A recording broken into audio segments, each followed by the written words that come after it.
So ఆ సభలో announce చేశాం కాబట్టి వెనకడుగు వేసే ప్రసక్తే లేదు ఇక. సో అది రెగ్యులర్ సినిమా కాదు, అది ఇక పోరాటం ఆ నేపథ్యము, నాకున్న ఆలోచనలు, నా భావాలు, ఇవన్నీ కూడా దాంట్లో. ఎవరు ముందుకు రాలేదా ప్రొడ్యూస్ చేయడానికి ఆ సినిమా? మీరే ప్రొడ్యూసర్గా? ముందు చాలా మంది చేస్తా ఉన్నారు, కానీ కమర్షియల్ వైబిలిటీ ఉంటుందో ఉండదో, ఇది ఆంధ్రాలో రిలీజ్ కాదు, తర్వాత టార్గెట్ చేయబడతాము ప్రొడ్యూస్ చేస్తే తెలంగాణ సినిమా చేసాడని.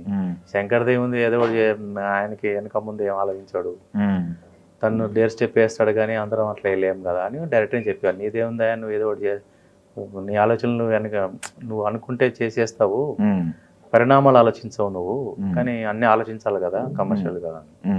అట్లా ఇంకా నేనే ఓకే ఉన్నాయన్నీ కొనుక్కొని అమ్ముకొని చేసాం. బా అమ్మేశారు మొత్తం? అమ్మకపోతే ఇప్పుడు సినిమా ఎట్లా అవుతుంది? మరి ఇప్పుడు మీరు మీ లైఫ్ లాంగ్ సంపాదించిన ఆస్తుల పరిస్థితి ఏంటి ఇప్పుడు? ఉంటాయి, అంతగా ఏం లేవు కానీ ఓకే. ఓకే.